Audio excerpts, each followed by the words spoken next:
Welcome back to Forbidden Knowledge News. I'm your host, Chris Matthew. Tonight I want to welcome back to the show Billy Carson. Billy is the founder of Forbidden Knowledge Inc., best-selling author, host of Gaia's Deep Space, co-founder of the United Family of Anomaly Hunters, and CEO of First Class Space Agency. Billy, how you doing tonight? I'm doing fantastic. Thanks for having me back on. Thanks so much for taking the time to come back on. I know you're so busy. You got so much going on.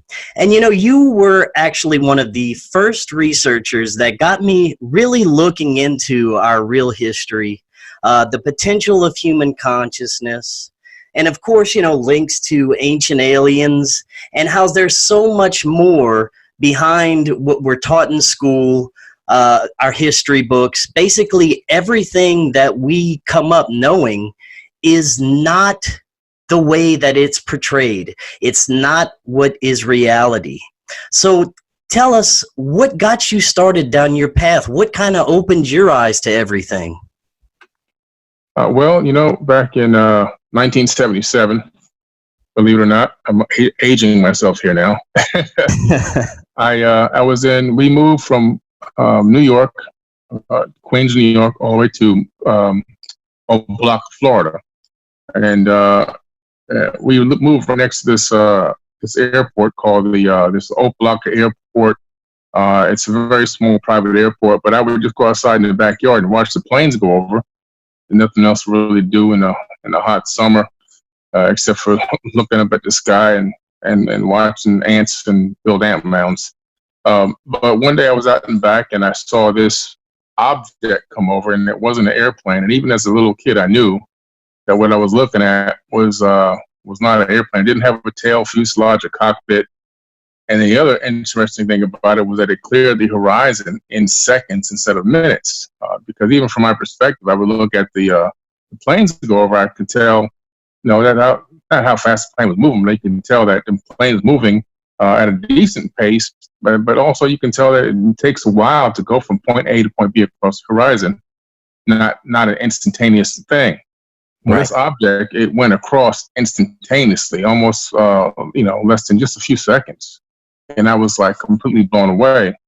And it came back, but it came back lower the first time. When it went across, it was just as high as the normal planes. And it came back and was about 200 meters above me. It hovered for a few seconds, and then it took off when it came in at a ridiculous rate of speed. And I just knew immediately that what I saw was not not a airplane. And the word UFO didn't exist in my vocabulary yet. We're talking about back then, there was no cable TV, there was no Cartoon Network or nothing. There's no way for me to get an input stream of different types of UFOs or alien type shows. It was just 4 channels on TV and whatever. You wait for your few hours of TV on Saturday and Sunday, and that was it. So I knew that what I saw wasn't a UFO. I mean, it wasn't an airplane, probably something either otherworldly, I thought, or maybe from underneath the water. So I went to school at Rainbow Park Elementary, which is right up the road, and I went straight to the library, and I got all of the Encyclopedia Britannicas on aerospace. So I literally started researching that day. That was my first foray into researching into the unknown and into UFOs and everything else, trying to find what I saw. And I found nothing compared to what I saw in the encyclopedias, which then led me to believe that I was looking at something from outer space. That's fascinating. And what got you started looking into our hidden history? Well, much later, I became an amateur astronomer, and I was researching the precession of the equinoxes, the movement of the stars across the sky and all the constellations. And as I was researching them, I was like, wow, this is pretty interesting. Well, according to the calculations that I have here, the precession of the equinoxes is actually speeding up, which to me was some type of major red flag. I kept going back and doing the numbers over and over again, researching and looking at other books. And then I came to the conclusion that the precession of the equinoxes was speeding up. And if it was speeding up, that can only mean one thing. Our sun is getting breakaway speed because it's orbiting something. And that really kind of had me a little horrified. So the more I dug into that, I found out that the space agencies already knew that there was a potential object out there that we were orbiting, and they call it Nemesis. They're trying to say, we potentially could be living in a binary solar system. And I was like, well, why can't we see the second sun if we're living in the binary? And since binaries are pretty much the norm, I thought we'd be able to see something. I scoured through a lot of data and images and downloads from NASA and the European Space Agency, and finally, I came up with the conclusion that we're looking for a brown dwarf star. So I got the worldwide telescope out, and I started researching, looking into the science data for brown dwarfs on the 2-mass infrared mode, and I came across a brown dwarf coming out of the constellation of Leo that had little planets orbiting it. And I was like, wow, this is incredible. I posted it on Instagram, this is years ago, and Facebook and everything, and I was like, this is a brown dwarf star, planets orbiting it, and we're orbiting that. So it was an amazing discovery. So how I got to ancient civilizations was, I had an experience, kind of a weird experience at my house during the process of all this research. I came to the conclusion there might be a geological disaster because of this, the gravity from orbiting another star. And looking in history, and just in the normal text, like the biblical text, you see these times where these geological disasters happen. And these, it appears that there's a specific time frame for this, even the Sumerian tablets. But when I had this incident with these great aliens that literally, it's just weird. It came to my house. I mean, it was, I was doing this big project called Fort Terranova because I decided that I would build an underground shelter that could house a lot of people in case of a disaster. I don't know if that has anything to do with it or not, but that was around the time. It was a very big project. And I came home to look at ESPN around 9 p.m. and they literally came in the house. And I didn't know at first because what happened was the room turned lavender. So I thought that my kids were probably playing a trick, or my boys were playing a trick on me. So I looked over my left shoulder to see if they were up there, and there was nobody there. And I turned back around. These 2 gray aliens were right in my face, within inches of my face. And then whatever they were doing, it started to cause my brain literally to shake in my skull. I mean, it was actually painful. Wow. And so I started crying. Did they look like your typical gray? How tall were they? It looked like the typical gray alien, just like you would see actually on TV. Now, I was sitting in a chair on a couch that was probably about 3 feet off the ground, plus my torso. So that I would estimate, that they couldn't have been no more than 4.5 feet tall. I'm a pretty tall guy, maybe 5 feet at the most, but because I'm 6'4".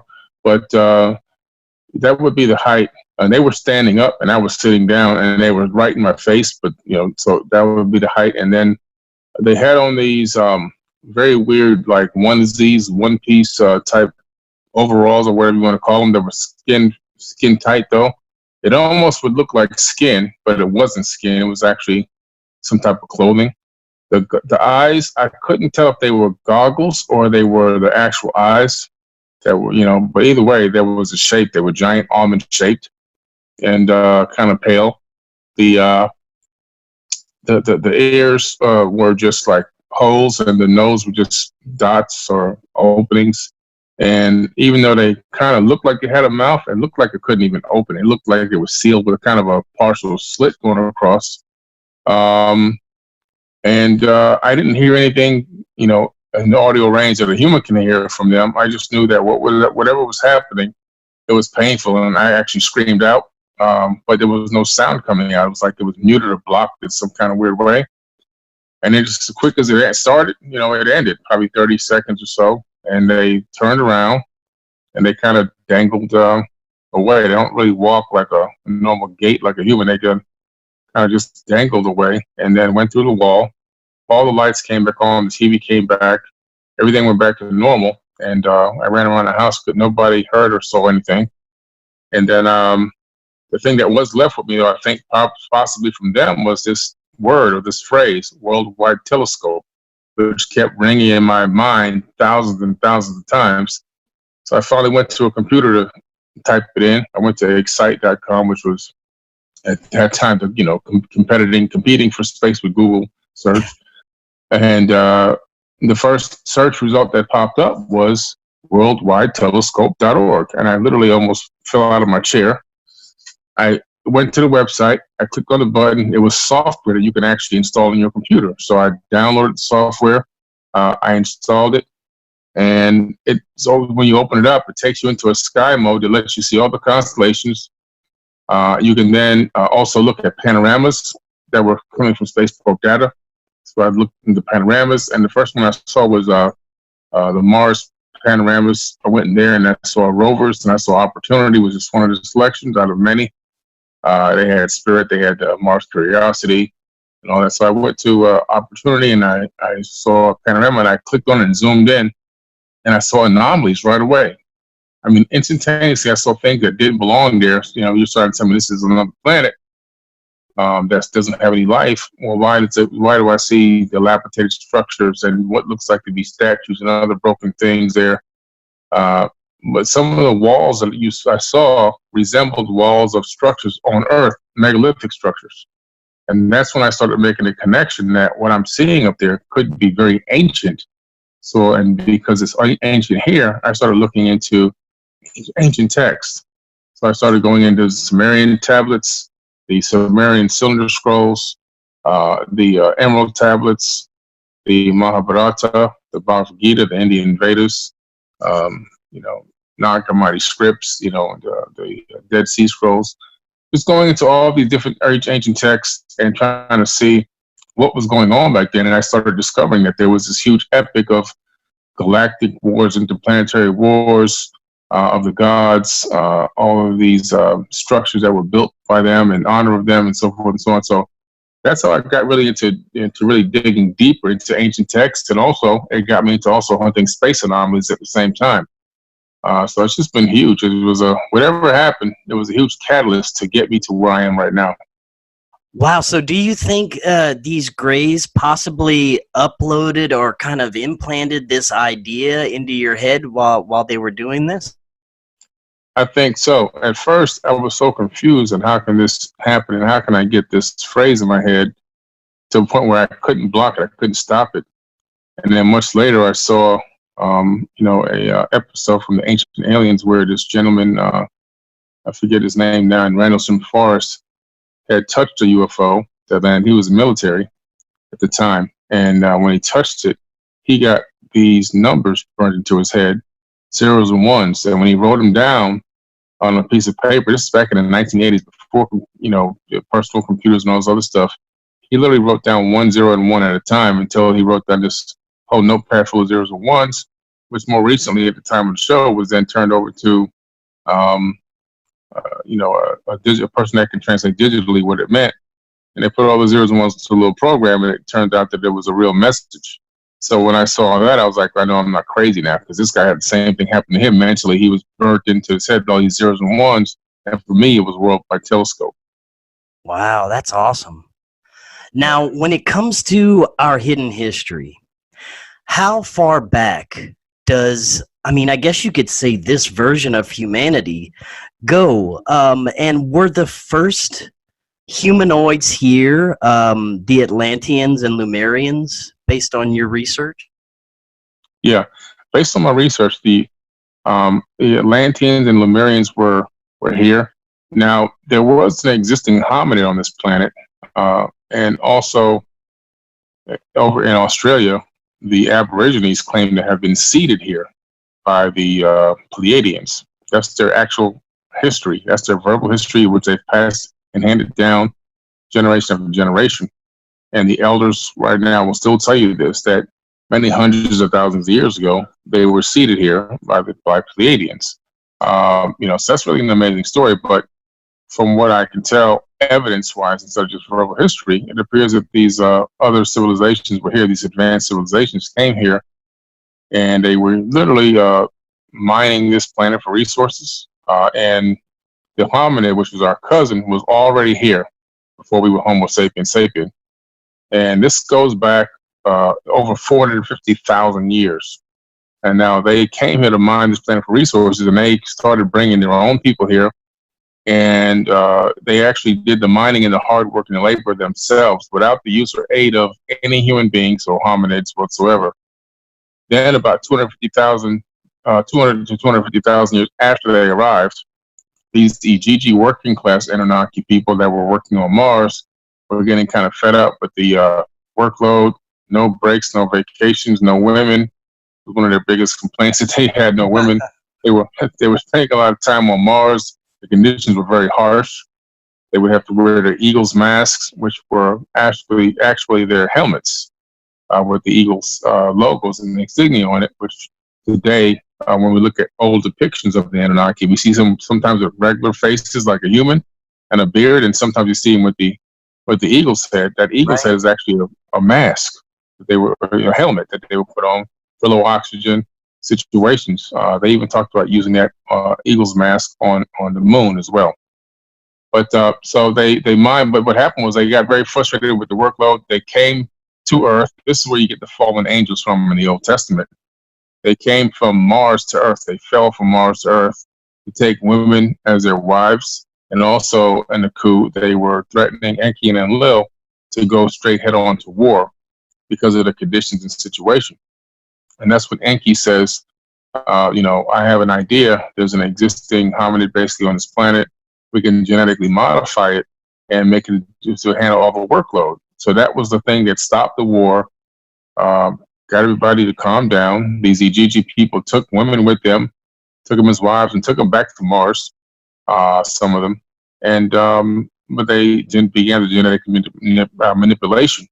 Initially, they were doing clones of these hominids to try to replicate them and get a army of workers to go. And they were having a lot of difficulty with the clones. Some of them were dying too fast. Different types of sicknesses for whatever reason, couldn't communicate properly, and they were also sterile. They couldn't reproduce in a normal way.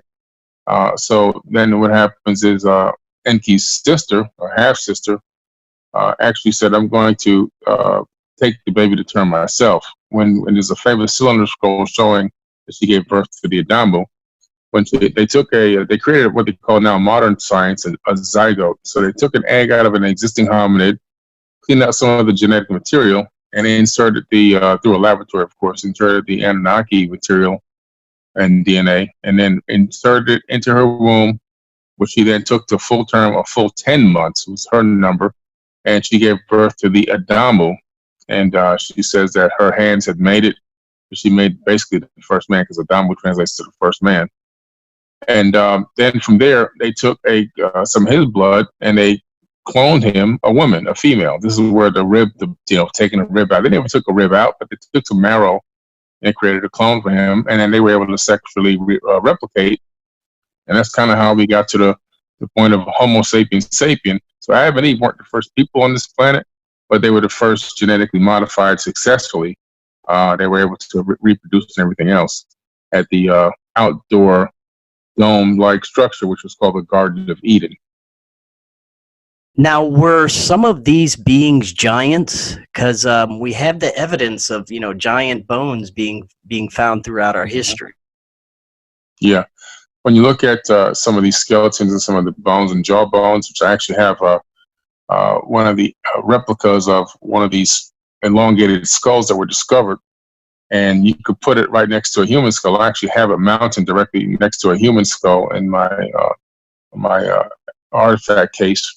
And the structure, the object is massive, and it's not from skull binding. Skull binding decreases the brain capacity, the brain case capacity. These beings that were found, and now they've been found all over the planet with these humongous elongated skulls, have increased brain capacity in their skull and cavity. And the thing that's interesting is they have one parietal plate when human beings have two parietal plates. So right away, you can identify this skull with one parietal plate, elongated with more mass, capability of cavity for a much larger brain. You're looking at something that is not Homo sapiens sapien.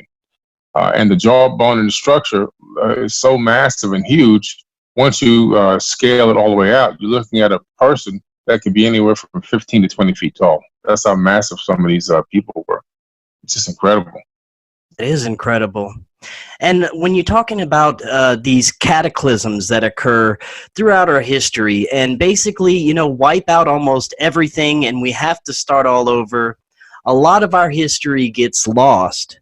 But I'm wondering if some of these cataclysms weren't necessarily natural. You say there's evidence of possible nuclear war on Mars. Do you think that it possibly happened on Earth in the past as well? Yeah, I think that due to the fact that there were these wars going on, which is why Mars was called the god of war, I think that there was another war that occurred when Amun-Ra took over and took his place as kingship. He actually fought to become a king earlier than his processional period allowed him to. He was supposed to wait until the area or the time of Pisces, and he decided to take it over a little early, and that caused a lot of wars and turmoil within the family members that were operating and managing over humans and mining resources at different parts of the planet and also on different moons and planets in our solar system. And this war is talked about actually in the modern day Bible. You can find these wars. It's in the Mahabharata. You can find them. If you want to look even closer to our current time, they've been copied from ancient texts into the Bible, where in the book of Deuteronomy, where these people, these Anunnaki people, are actually sending, masquerading as gods and sending human beings out halfway around different regions of the planet to go fight wars against people that they've never met before. And it even says, this is how you know it's not the creator of the universe telling them this. When you get there, you have to break down the walls or get through the doors by tricking them into opening the doors. And when you get inside, kill everybody, kill the women, kill the children. You can rape the women if you want to. If you rape a woman, you have a choice. You can kill her or you can keep her as your wife. You can abduct them and bring them back. This is all in the modern day Bible, and this is supposedly quote unquote one of the God speaking. Now in the modern day Bible, the word God ironically is translated wrong. It's God's plural instead of God's singular. So they put God singular to give you a monotheistic view of and give you the idea that there's only one God in the entire Bible, when this is why the Bible has many names for God, Yahweh and all the other names are all naming different Anunnaki people that had these alternative names in the Bible. And this one particular one that was causing the turmoil was Amun-Ra, which is why everybody says amen. They say amen to him. He ordered that everyone say amen to him to give thanks for anything that they received or ate or whatever. He's one of the most brutal rulers of all time. So you give thanks to evil when you say amen. But these people were fighting each other using human beings as cattle, just like they do today. So you'll see today you'll go to high school and they'll tell you in school about the Great Army. And if you join the Army, we'll pay for your college. So they recruit you out of high school, and then they send you halfway around the world to go to see people you never met, don't know anything about, to blow them up with a multi-million-dollar weapon. And you do all of this in return for exchange for getting promised that you'll get to go to college for free. So where you kill somebody in a $5 tent and riding a camel so that you can get free education. They're still doing the same trick. The same thing is going on this very moment on this planet. It's not even, not anything new. It's just an ancient technique that they use to manipulate and control people. Yes, definitely. I agree. And I want to get into a little bit of that later as well. Now, these beings, what star system were they originally from? That's a very good question. Now, when you read the Enuma Elish, the 7 Tablets of Creation, and the Epic of Atrahasis, which is where Zechariah Sitchin got his content for his books, a lot of people thought that Zechariah Sitchin was up here translating Sumerian tablets, and they even made videos about it on YouTube. Never happened. He always said it in the beginning of his books where he got his information. All his sources are listed there. He never translated any tablets. He went to tablets that were translated long before he was even born. So these tablets are on display at the Cambridge University in England and everything else. But when you look at them, depending on your interpretation, they could be from the Pleiadian star cluster, the Orion star system, Sirius star system, and also a rogue planet that was captured by our solar system that basically orbits a brown dwarf star, which scientists have now found. Astronomers have really actually found it and labeled it Planet 9. It's possible that they've come here multiple times from all those different regions of space, which could be why the Great Pyramid is aligned with Orion and Sirius and the Pleiades. And it could be that they did come from this Nibiru planet that orbits the brown dwarf, which, by the way, ironically, Nibiru is mentioned in the Enuma Elish and the Seven Tablets of Creation. Much later version of their epic, the name Nibiru was changed to the name Marduk, who's who? Amun Ra. And Marduk is in the modern day Bible. He's in the Jewish American Library. He's in the Torah. These Marduk character and all these people are mentioned. There's just nobody ever really paid attention to it in more of the modern day religious text. You go back into the ancient texts, of course, they're all there, and I believe that that's what happened. So they're from multiple star systems, or maybe even just one planet that orbits another star. I'm kind of tending and leaning towards multiple, because when you look at the Dogon tribe, they have a verbal history of these Anunnaki people coming from the Sirius star system, from Sirius B specifically, which is a failed star. They even know that it's a failed star, and they don't even know how much the gravitational mass weighs. And these Nomo Anunnaki came here and taught them this. And then you see the alignment with Orion, with the Great Pyramid and many other structures around the world, which leads me to believe that people have visited from there. So, and then there's a lot of artifacts that I have, even of myself in my own house, that depict the Pleiadian star cluster on the artifact. So it could be, in my opinion, that they may be from all these star systems and spread out across the sector of the galaxy after a galactic war that originated, from what I can tell now, in the Pleiadian star cluster with the Lyrians and the Sirians, and the refugees, then because of the debris in that area, started spreading out. And I believe that one leg of these refugees crash landed on Nibiru and eventually made it their home. Now, when it comes to the Sumerian texts, I find that Enki is the more compassionate one. Is this something that you found in your research? Yep, absolutely. Based on the Sumerian tablets, and the specific tablets are the Enuma Elish and the Seven Tablets of Creation, you discover that Enki was the character that was responsible for doing the genetic modification on humans, or hominids, I would say, to create what we call the modern human, or the modern Homo sapiens sapien. But it goes a little bit deeper than that. It was also the fact that he added a little bit extra of the DNA, which enraged his brother Enlil. When you look into some of the texts from around the world, from many different civilizations, they're talking about this Garden of Eden, which really was in the location of Mesopotamia, which leads you right back to the Iraq area, that region, where the original Garden of Eden was. And there's where, in the biblical version of the story, you have the serpent, you have God, and you also have the serpent that comes to talk to Eve to get her to trick Adam into eating the fruit. And then Adam comes over and he eats the fruit. But the fruit is a representation of knowledge and wisdom.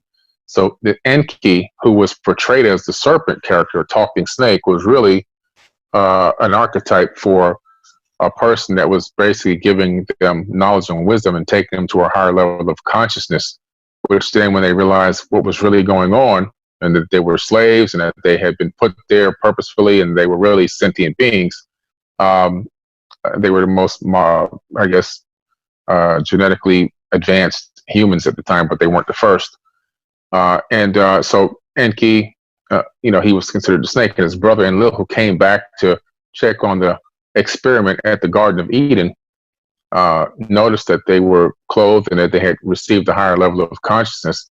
And right away, he knew that his brother had interacted with these beings and had woken him up, so to speak. He got enraged and he got pissed off, and he kicked them out of the garden.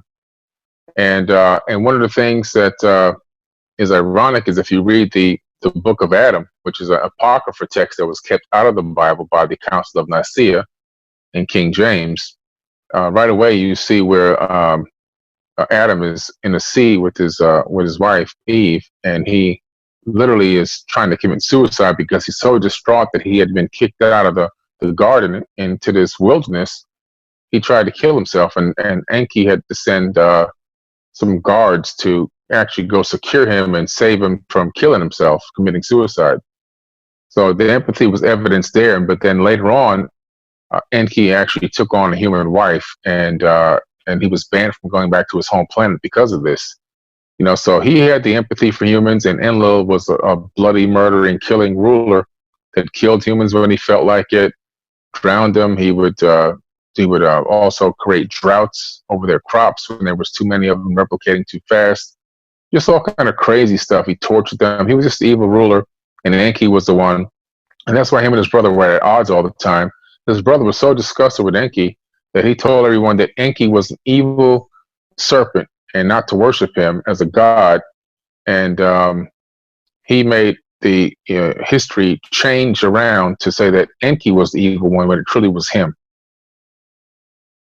Now, earlier you had mentioned the pyramids and how they align with Orion. Would you agree that it is some sort of a possibly a source of power? Yeah, absolutely. The Great Pyramid itself is definitely, without a doubt, to me, a multifunctional stone computer, and it's an object that literally has all the information of the planet Earth encoded into it. It's like the creator, who was Thoth the Atlantean, is the actual one that built this. I cover this in my book. He's the one who built, or claims to have built, the Great Pyramid right after the Great Flood, which was 36,000 years ago. And he took all the information, like a CAD designer, for building structures, houses, even machinery. Took all the information about the planet Earth itself and our solar system and encoded it into the building structure of the blocks. So when you look at the Great Pyramid, you can see some specific things before we even get into the power generating part of it. You can see that the size and the shape of the blocks and the way that the structure is built on the planet, you can multiply. There's a lot of calculations that you can do with the pyramid blocks, where you can calculate them and multiply them by 10 squared, and you come up with a lot of crazy numbers. You can calculate the distance from the Earth to the moon, the distance from the Earth to the sun. You can calculate the speed of the Earth around the sun, and you can also calculate the speed of the sun around the galactic equator in the Milky Way. And another incredible thing is when you actually look at the pyramid, the way it's built over an aquifer. Well, now it's dried up aquifer, but they used to be built right over an aquifer, as the Nile River was a lot closer to the pyramid area in ancient times than it is right now. And that aquifer, the chamber above it of the Great Pyramid, appears to have allowed it to collect physiostatic electricity. And then it would resonate up into the Queen's chamber, and then get sent up the Grand Gallery and into the King's chamber, which right now there's an actual, and I've been in there, there's a stone box there, which mainstream archaeologists are trying to say that it was a coffin or sarcophagus, but it wasn't. It's not even large enough to be a sarcophagus, number one. Number two, it's too small. The walls are too thin, but it's ironically the same exact dimensions of the Ark of the Covenant, which was known to be, according to biblical writings, a very technological device that had the capability of sending out lightning bolts and electricity, and if you didn't have on the right gear and equipment, it will kill you. So I believe that one of the Ark of the Covenants, because there were 3 in ancient times that I know of, I believe that one of the Ark of the Covenants sat inside that stone box to complete the last technological part of the Great Pyramid, to allow it to generate electricity and send it up through the apex right above. So what happened was, I believe that Akhenaten, who actually is this Moses figure in the modern day Bible, took the Ark of the Covenant with him, and this is why the Pharaoh changed his mind and had him chased down. It wasn't because he had a change of heart like the Bible says. It's because he stole the technological device that helped the pyramid to work. It was like the key piece in the pyramid, and without it, they would have no electricity. So the Great Pyramid was transmitting wireless electricity way back then, and the obelisks that were around the region would catch their magnetic granite would catch on to this frequency and pass it along, kind of like a wireless antenna system. and allow people to use these jet pillar devices that were connected to different types of wireless light bulbs and other technology, and have it powered without any cords. And the evidence of this is in the Temple of Dendera, and there's an underground crypt there where I paid the security guard a few extra bucks to go down, and I took some great photos down there. You can see in the hieroglyphs people holding wireless technology and also then wireless light bulbs and so forth etched into this magnetic granite wall underneath the Temple of Dendera. Incredible stuff. Wow, that is fascinating. Now, any ideas on how they actually constructed megaliths such as the Great Pyramid, how they moved these blocks, how they cut them? Any theories? Yeah, they definitely used anti-gravity. Even being that they were very big people, I don't think there were enough for them to move 1 million blocks of stone into place in just a matter of a few months. Thoth talks about building the Great Pyramid, but he also talks about using frequencies, cymatic frequencies, and light to create matter. Now, when you look at some more recent studies that were found, some more recent scientific studies that have actually been accomplished, which I talk about in my book, they actually have now, for the very first time, utilized frequencies and photons to create physical matter in the third dimension. Real peer-reviewed science in scientific journals. So what Thoth talks about doing 36,000 years ago, we just figured it out last year. Again, to me, adding more credence to the fact that the ancient texts are really scientific documents. And I believe that he utilized those techniques to create a lot of the blocks needed to build the Great Pyramid. I don't think that they were mined anywhere or cut out of any side of a mountain hundreds of miles away. I think that some of the obelisks and some of the parts of the structure were, but to get that many blocks, I really do believe that he manifested them through this cymatic frequency photonic technology, which we just now rediscovered. And also, I believe that they utilized cymatic frequencies to create anti-gravity in those blocks to get them moved into position. And what leads me to believe that is there's a famous Sumerian cylinder seal, which is actually on display at the either at the Oxford Museum or the Ashmolean Museum in Oxford, England is where it is, yeah. So this cylinder seal has an Anunnaki god there sitting on top of this box. You can tell he's the Anunnaki god because he's 3 times larger than the human beings when he's even sitting down. The human beings are right in front of him, 3 of them. One guy is holding a stone table. He's lifting it with one hand. And directly above the stone table, there's this image that looks like it's a disc with these lines on it. Well, the disc is actually representing a frequency, and those lines are the exact same frequency that we're able to recreate on a cymatic plate right now in modern times. And that frequency definitely creates a specific pattern, which when you insert a magnetic field and electricity, you get anti-gravity. So this Anunnaki god is teaching these humans about anti-gravity and how to make stones weightless. And this is a famous seal that's been available to the general public for hundreds of years now, and it's really teaching anti-gravity to humans. So I believe that's the same exact technique that they use to build a lot of these megalithic structures all over the planet.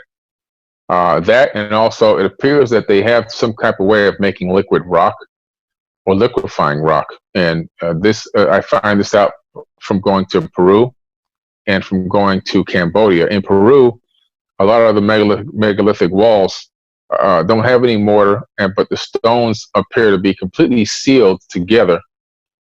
Even though there's no mortar in between, they just kind of look molded into that position.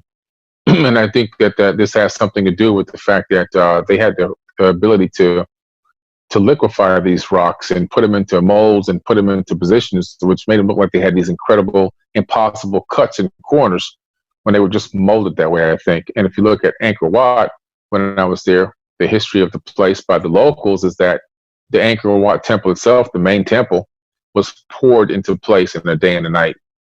And when you look at the rock, you can kind of clearly see what they're talking about. It almost looks like if it was poured in a mold and then it's allowed to cure. Now, it sounds impossible, but if you have the technology to put down a laser lattice, so to speak, and you load it and filled it with this liquid rock, which would be cement or concrete, and let it cure, you can build something like that in a very rapid time. In modern times right now, we have these poured concrete houses. They do them in Florida along the Panhandle, or there's a builder who does this. I forget the exact name of the builder, but you can look it up very easily. And what they do is they create a mold and they pour the solid concrete or the liquid concrete, and it becomes solid and it cures in a day. And then all they have to do is drop on the roof on the house. They can build a house in a week and a half instead of building a house in 8 months. So this is something we're doing right now. So it's just a credible correlation between modern times and ancient times. Yeah, it's amazing all the advanced technology that we've lost or that's been hidden from us throughout history. And when you talk about this stuff being hidden from us, let's fast forward to modern times. These elites that are in control right now, do you believe that they are actually the same bloodlines that have always been in control? Absolutely, not one doubt in my mind. It's the same exact people and bloodlines running and controlling this planet since that time. Now, I believe that human beings were our cousins, our hominid cousins, whoever they were. Their exact name, I'm not sure, but they were more technologically advanced than us in a super deep antiquity, super ancient past. And then they had a civilization that rose and fell. And these Anunnaki Atlanteans came here during the time that we fell and took advantage of that. When we kind of became cavemen all over again, so to speak, or but those people were still smarter than us spiritually. They had larger brains, bigger pineal glands, stronger bodies, and I believe that all their DNA was connected. Now we have disconnected junk DNA, and our brains are smaller, and so forth and so on through the genetic modifications. But getting back to the question, what was the question again? I was asking if these same bloodlines are... Oh, yeah, the bloodlines, right, yeah. So basically what happened was these, the bloodline of these people that did all this stuff to us and came to this planet, if you go to the Ashmolean Museum in Oxford, England, there's a big display there with this gigantic tablet that has the listing of these kings and rulers over the planet before the Great Flood. And it's called the Sumerian Kings List. So on the Sumerian Kings list, these kings ruled over this planet, and it wasn't even a lot of them. They ruled for over 200,000 years. So it was only a few kings. I mean, they were like ruling for 14,800 years, 28,400. The ridiculous numbers that one person that was just the time that they were king. It doesn't even include their lifespan. You see these incredible numbers here, and it's showing you that these beings lived for a very, very long time. Well, after the Great Flood, what they did was they moved home base to the land of Cam, which is what I talk about in my book. And the land of Cam is ancient Egypt, before they called it Egypt. The term or the name Egypt is a fairly recent name that was issued and given out by the Greeks. But so they moved home base to the land of Cam, and then they decided at that point that once they reinstalled civilization to a high level, that there will be a go-between between them and the humans, so they can. It's like getting a personal assistant. You hire a personal assistant to be your liaison or whatever, so you can reduce your own workload and keep yourself organized. So what they did was they made it with a human, and they would create a half human, half Anunnaki, which is what we call now in mythology a demigod.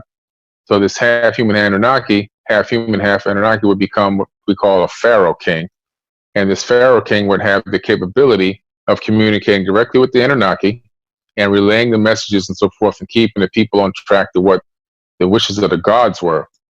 And that's how the early pharaohs were. The early pharaohs were actually not known as pharaohs; they were just known as kings. The word pharaoh came much later, and there's a little bit of trick to that word as well. But so that bloodline was established, this half demigod bloodline, and this is why there was always a lot of inbreeding with the Egyptians and so forth, trying to keep that bloodline solid, even though it would cause genetic issues and problems and so forth. Even in some cases, death and disease. They didn't care. They had to maintain that bloodline at any cost.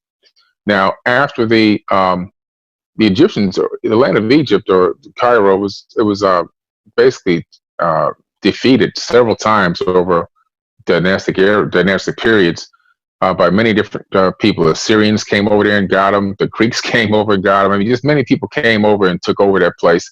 In the end, it ended up being Alexander the Great, who deposed the last pharaoh the last known pharaoh, who was actually having a very brutal rule over the Egyptians. And when Alexander the Great took over, it was actually a relief by the people. They were so elated that they named him pharaoh.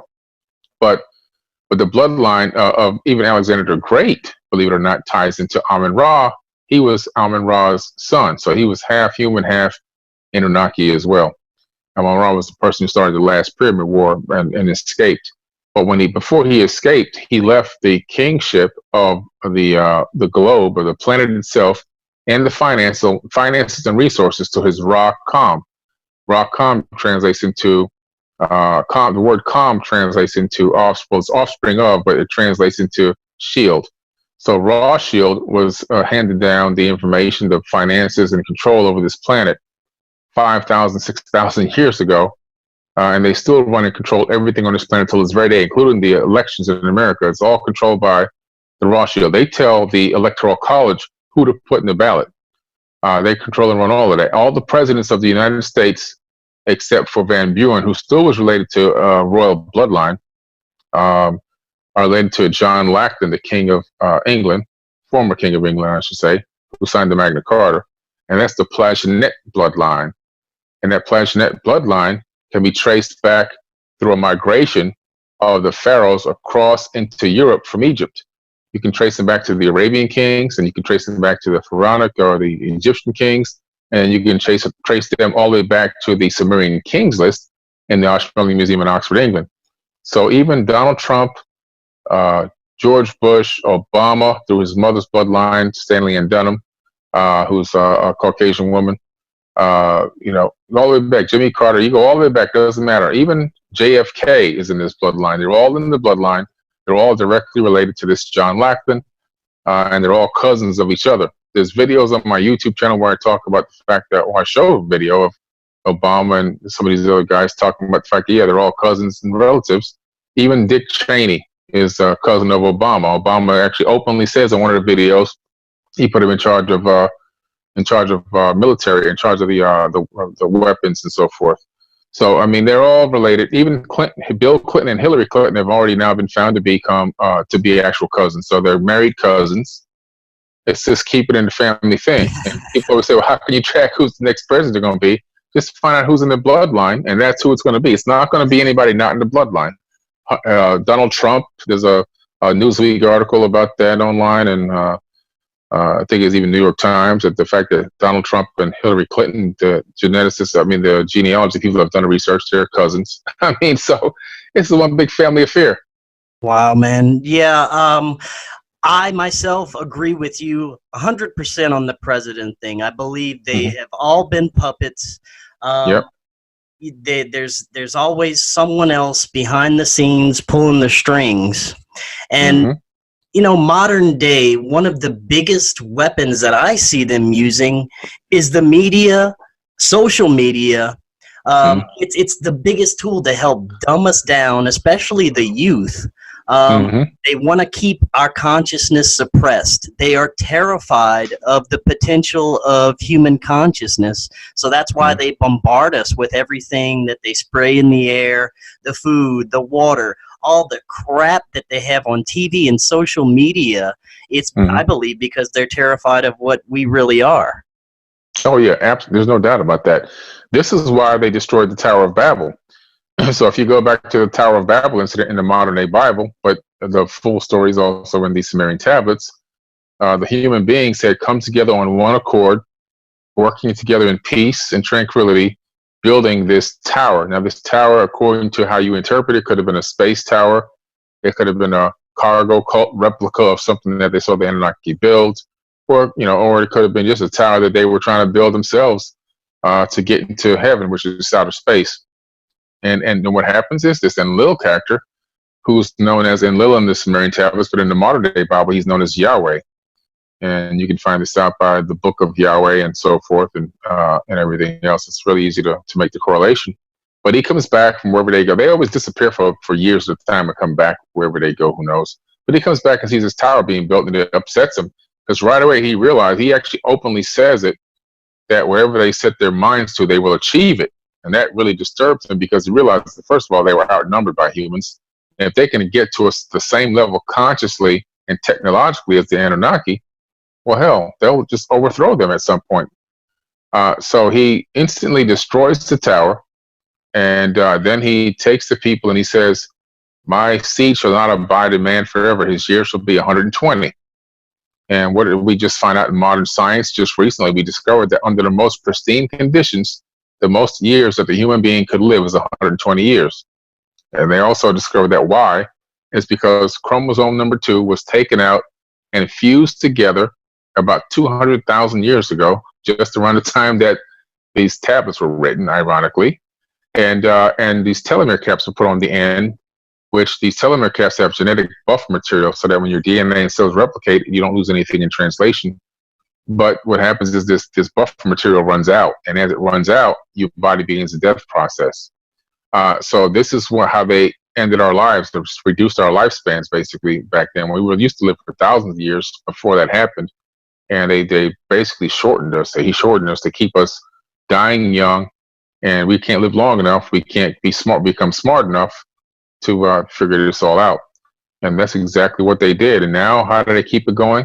Like you said, GMOs, chemtrails, that negative programming on TV, keeping the mind down, keeping the news on and the media to keep us in fear. Fear creates a low frequency vibration, scientifically proven, and that keeps you in a state of fear and also in flight. So now all the thing you can do is focus on trying to survive. You can't focus on the real problem. And then they split up the people around the planet, changed the languages. So now we can't talk to our brother and our sister. It's just and people think that this is the creator of the universe in this Bible, but it's not. I mean, what kind of creator? It's an all-knowing, all-loving creator God is going to come down and see people working together and destroy what they're working on, banish them to other parts of the planet, change their language so they can't communicate with each other anymore, and then shorten their lifespans. That doesn't sound like a lot of love to me. It sounds like fear. Right. Exactly. Yeah. And when it comes to nowadays with the social media and the internet censorship that we're seeing, they're making it even more difficult for us to communicate with each other, to get out these truths. I mean, do you see them completely shutting us down and us not having a voice here, on the internet, YouTube, whatever we're using within the next few years? Yeah, I think that suppression is definitely there. I see it myself. I mean, my YouTube channel was demonetized about 2 years ago, so I don't make any money on YouTube anymore. The Instagram, which was the biggest way to reach out, has been severely shadow banned for conscious accounts. Like right now, I'm back in a new shadow ban that just started a couple days ago. Posts that would get normally 80 to 100,000 views are only getting 15 to 20,000 views. And image posts that were getting 15 to 20,000 likes, I can only see about 300 or 400 likes, sometimes only 2,000. So it's shadow ban going on now again. So this is not just me. It's a lot of accounts seeing and feeling this. And the suppression is on Facebook as well has been very evident. It's my account was moving at such light speed on Facebook. I should have surpassed 1 million likes already on my Forbidden Knowledge Instagram Facebook account. But when it got to 600,000, it slowed down so badly. And over the last year and a half, it went from 600,000 to only 620,000. It should have been closer to 2 or 3 million by now at the speed that it was moving. So they're really putting a lot of suppression out there. But what I'm thinking is probably going to happen, just in my opinion. I could be wrong, but I think within the next 5 years, as we head into the age of Aquarius, because 2025 is the official start of the age of Aquarius. We haven't gotten there yet. We're still in Pisces. I think that we're going to have some conscious people in some key positions of power in some of these major corporations that are going to begin to help reverse some of the suppression of information and some of this crazy stuff that's going on. Because remember, by then, all these people that are these younger people that we're talking to right now, even through this show, the younger generation is more open to this information and content and understanding, a lot easier to assimilate as well with this new old way of thinking. Even though it's new to us now, it's old, it's ancient. And I think that those same younger generations are going to be the ones taking over positions in a lot of these companies and even in maybe potentially in the future in politics, and pressing some buttons and making some moves and connections that normally would have never been made, and slowly but surely helping us overthrow this oligarchy that's running this planet and get us back into the golden age eventually.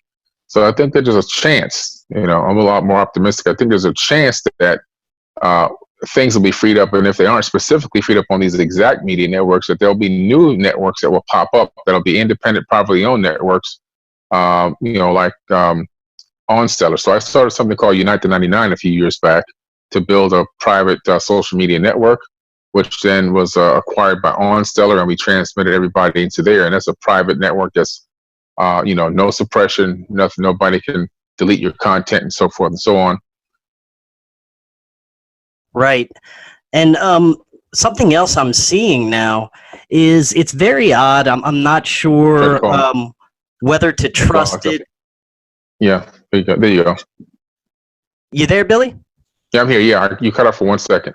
Okay. No, another thing that I was saying that I'm not sure if I trust it. It's definitely interesting.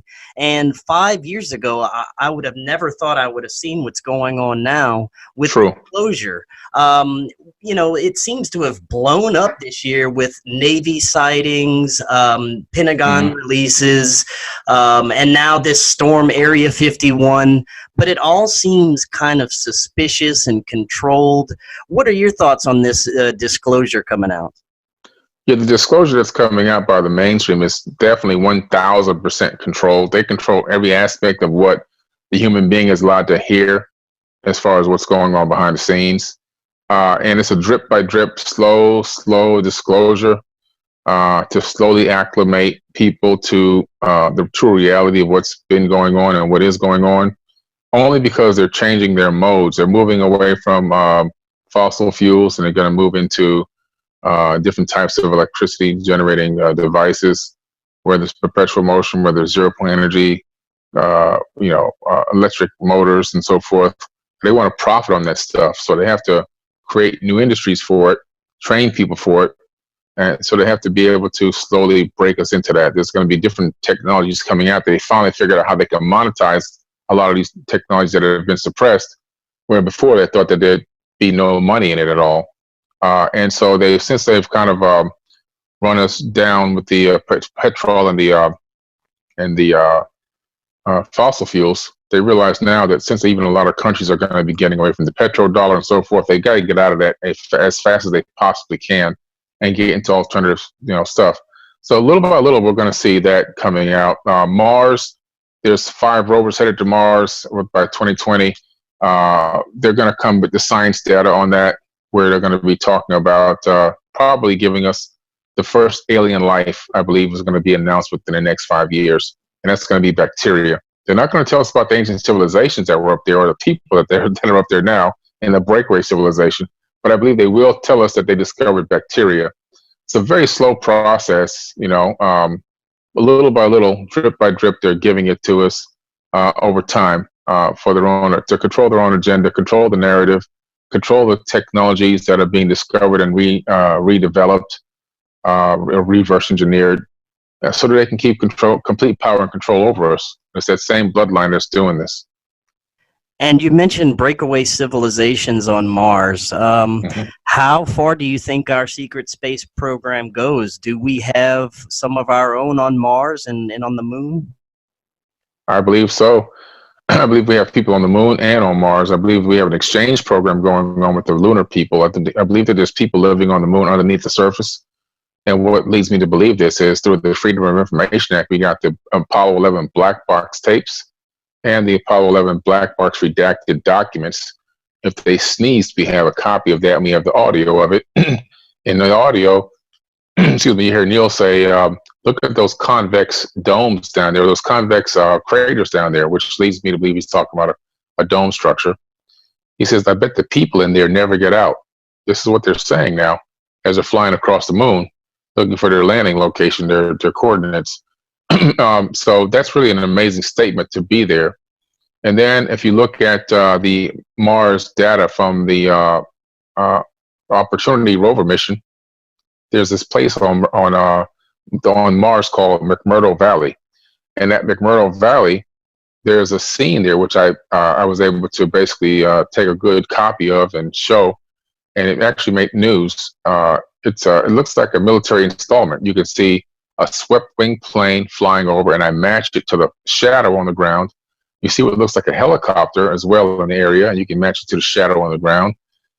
So meaning that they're in the air, they're not on the ground. Then you can see on the ground what looked to be a couple of tanks and a gun turret.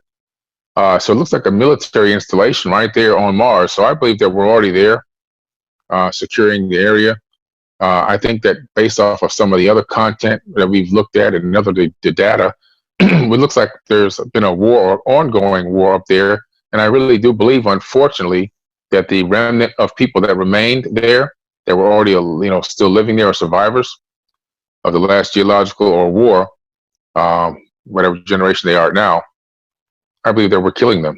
That's just my personal opinion. There's been so many weapons discovered there, and a lot of these images that we've downloaded now, we being the United Family of Anomaly Hunters, we've discovered 58,000 anomalies, and the majority of them being on Mars. I'm sorry, hold on. So it looks like modern day technology, modern day warfare going on still right now. One of the scientists discovered that there's weapons grade xenon in the soil and in the atmosphere, leading us to believe that there's been some nuclear blast not too long ago. So there's something really strange going on. I really do believe that we've been terraforming the planet and killing the remnants of people that remained, and to take it over and make it a fully functional, commercialized breakaway planet. Wow, that is fascinating. And Billy, I want to thank you so much again for coming on. That was such fascinating information. In closing, what advice would you give people that are just now kind of waking up to things aren't right, history's not what they've been told, and just kind of, realizing everything that's going on around them is not what they've been told? Yeah, I would say a couple of things. First, the shock factor that you're going to feel in starting to find out that a lot of the stuff as you've been taught and been told is incorrect, and some of it is so way off, it's just straight out demoralizing, because we kind of feel like when you realize you've been lied to at that level and you believe that, you feel like a fool. So you're going to go through a few phases. First, you're going to feel a little foolish that you believed it, even though it's not your fault that this happened to you. It's not just you, but it's billions of people. You have to understand that.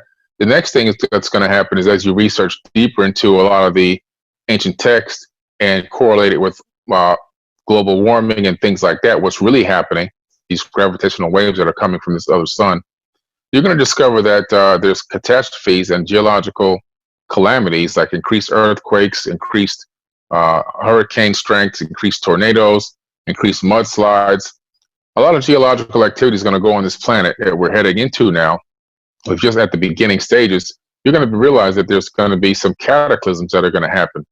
That's going to put you into like a fear mode in a way initially, but you've got to overcome that, and just, at some point you will, and just take it as it's a very strong possibility that these things are going to happen, but don't let the catastrophism get you depressed. And then after you get over that level of thought pattern, you're going to get into a thought of, what can I do to help? Hopefully that's your final thought. And the thing is just to continue to do intensive research and investigation into all these matters. Don't take my word for anything. Don't take anybody's word for anything. Do and dig and do your research for your own self to come up with your own conclusions. That's one of the most important things we can do. Because if you just listen to people like myself and others without doing any of your own research, it's the same thing as the equivalent of just going to church and listening to a pastor. No offense, but that's what a lot of people do. They don't go and do any study themselves, which is why most religious people don't know anything about the books that they've based their eternity on. They do no research. They're just listening to somebody else. You got to go do your own research behind what I tell you, come up with your own conclusions, and become a person that helps to spread truth, knowledge, and information around the planet to other people, so that we can continuously create ongoingly an increasing amount of conscious individuals on this planet that are waking up to the true reality of what we're living in and what's been going on, so that we can eventually overthrow this oligarchy. And what's going to happen is we're going to overthrow them, not with war. We're not going to go to war with these people. We're not going to fight them, and we're not going to picket and run down the streets, and we're not going to riot what's going to happen when we get enough conscious souls on this planet? We're all going to do one simple thing. We're going to say no. No, we're not going to work. No, we're not paying our mortgage payments anymore. No, we're not going to pay our taxes. No, we're not going to go to work on Monday morning. When 40, 50, 60, 70, 100 million people don't go to work on a Monday morning, watch what happens to the economy. When everybody goes to take their money out of the bank and start participating in the central banking system, watch what happens to the banking system. It's going to collapse in one day. So we have the power to collapse all these systems that are controlling us literally within 1 week by just saying no. But you need a lot of people that aren't afraid and a lot of people working on one accord. And we got to all be on the same frequency. And when that happens, and it will happen, we will take back control of this planet. Very well said. Billy, thank you again for taking the time to do this. That was fantastic, and I'm definitely going to have you back on. Absolutely, man. Thanks so much. I appreciate you. All right, you have a great night. You too, man.